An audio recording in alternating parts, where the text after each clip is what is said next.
Thank you. Well, now that I've met everyone, hello, my name is Tasha Danvers, and I stand before you today as an Olympic medalist, a Commonwealth Games medalist, an author, and someone who you may have seen on TV. But that's not all I am. In fact, that's not even who I am. See, I don't want to stand up here and preach to you about success, about how to be successful, the secrets of success. Because you already know. You're here.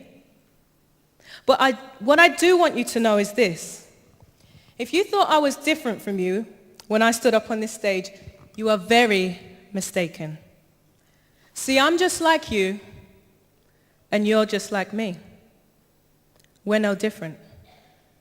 I can look around this city, I can look around your college, I can look around this hall, and I can say that someone may have been through some of the things that I've experienced. A child of divorce, financial struggle, some might even call it poverty, abuse, a sense of not knowing who I was, bullying, failure, and all those things could have destroyed me. But instead, I let them guide me, I let them shape me, and I let them strengthen me. See, what you're seeing here is the result. What you're seeing is what comes after the equal sign in an equation. What you're seeing is the finish line. So I want to take you back to the start of this race, to the beginning of my journey. See, I was born in South London to working class parents. My mum was a secretary at the time and my dad was a plumber. And you know how some relationships go, didn't work out. So when I was about 2 years old, they divorced. I don't remember much from that time period, but I do remember some of the places that we lived. Streatham, Tooting, and Peckham. Peckham. Let me tell you, it ain't Croydon. So my mom, she worked really hard being the entrepreneur that she is, being the go-getter that she is. She worked really hard and she studied, and eventually she became a hairdresser and she had her own shop. She had her own shop on top of another shop on Tooting High Road. It was called Coffee and Cream, spelt with a K. And I thought it was brilliant. I thought it was fantastic. In fact, it was brilliant. So brilliant that for a while we called it home. Yes, we lived in the hairdressers. Not an ideal situation. And I remember one time, my cousin and I, playing around in the waiting area, also known as playroom, and we found this newspaper, so we took the newspaper around the back, we're making hats and skirts out of it, we're having a ball. Finally, paper's in shreds, we go back to the waiting room, and there's this old lady, she's there. Has anybody seen my newspaper? Special Jamaican imported newspaper. Not a good situation. So living in a hairdressing salon had its ups and downs, its goods and bads.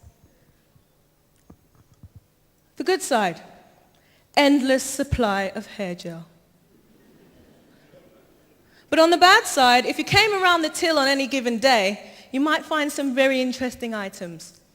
Ready Breck, Weetabix, and a jar of marmalade. Not a good situation. But we pushed through it. We pushed through it. And fast forward a few years, and now my mum has really, really gotten down. Being the go-getter that she is, being the entrepreneur that she is, she now not only has one hairdressing salon, she has two. She has her own home, and she saved up money. So she does what any normal person would do at this point. She decides to move to Florida. Lake Park, West Palm Beach, Florida. The deep south of America in the 1980s. Let me tell ya, it ain't Croydon. And I remember my mum got a knock on the door one morning, and a gentleman steps up to the door and he says, "Morning, ma'am. I'm from your local community. And I'm here to let you know that Lake Park is an affluent area, and we like to keep it that way." Because we were living good. See, the pound went a long way in America in the 1980s. But my mum brushed that off. She said, you know what, I'm sending my daughter to the best school in this town. I'm sending my daughter to Lake Park Elementary. That was fine by me, it was across the street. And Lake Park Elementary was good, it was fun, it was clean. Lots of white walls, lots of white floors, and lots and lots and lots of white folk. But I do remember there was one black gentleman there, and he sure kept those white walls clean. So you can imagine getting used to life in America was quite challenging. I remember the first day of school, I was the only black child in my class. And there was this one guy called Steve, and Steve was always in trouble. He found me very amusing, and on this particular day he found my hair amusing, and the teacher saw him and she said, Steve, you better sit your fanny down. It took me about 2 weeks to figure out why Steve had a fanny. You see, in America, this is your fanny. So life in America took some getting used to it. You know, it wasn't ideal, but we were pushing through it. We were pushing through it. And one day my mum got a call from the school. They wanted her to come in. They wanted to talk to her. So she comes in, sits down in front of Mrs. Yeager. She says, okay, well, what's going on? Mrs. Yeager says, Miss Mckoy, we have reason to believe that your daughter is potentially gifted. Sorry, potentially who? Miss Mckoy, we have reason to believe that your daughter is potentially gifted. Okay, well that sounds good. Okay, well what does that mean? Oh, I'm so glad you asked, Miss Mckoy. What that means is we're going to take your potentially gifted daughter. We're going to put her on a big, bright, yellow bus. We're going to drive that bus to a potentially gifted city where she's going to go to a potentially gifted class in a potentially gifted school. Now, I don't know about you, but I was excited. You should see me. Guys, have you heard? I'm potentially gifted. So by the time the day arrived for me to go to school, I was excited. I took my potentially gifted self, jumped on the big, yellow, potentially gifted bus, sat down with my potentially gifted frilly socks and my potentially gifted lunchbox. 5 minutes into the journey, I'm excited. 10 minutes into the journey, I'm really excited. 37 and a half minutes later, we arrive at Washington Elementary, Riviera Beach, Florida.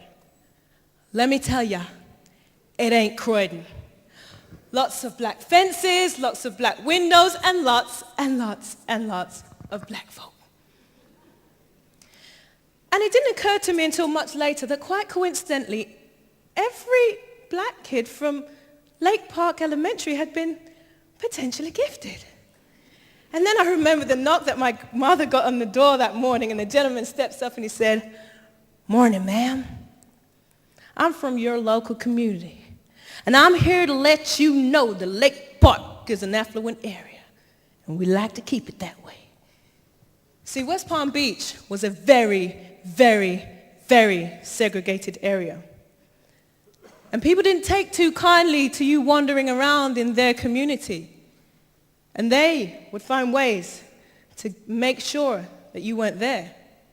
So after some couple years of harassment, my mom felt, you know what, we can't do this anymore. We're moving back to England.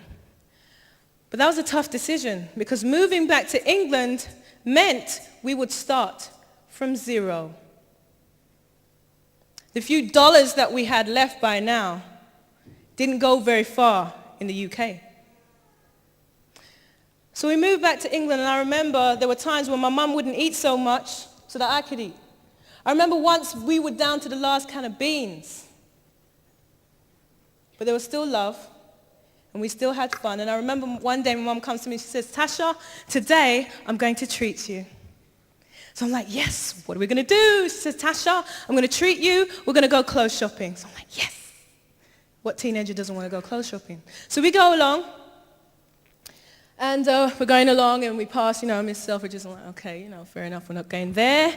Keep going along, British Home Stores. Okay, we're not going there. And finally, she stops outside a shop, and she says, "Here we are." I look up at the sign, it says, OXFAM. Now, I don't care what generation you're from, shopping at Oxfam is not cool. But you know, she struggled hard to get to this point, so I'm not going to disappoint her. I go on in, and I am browsing around at all the delightful previously owned items. I said to my mum, well, Mum, how much do I have to spend? Big smile comes across her face. She digs deep in her pocket, and she pulls out £1.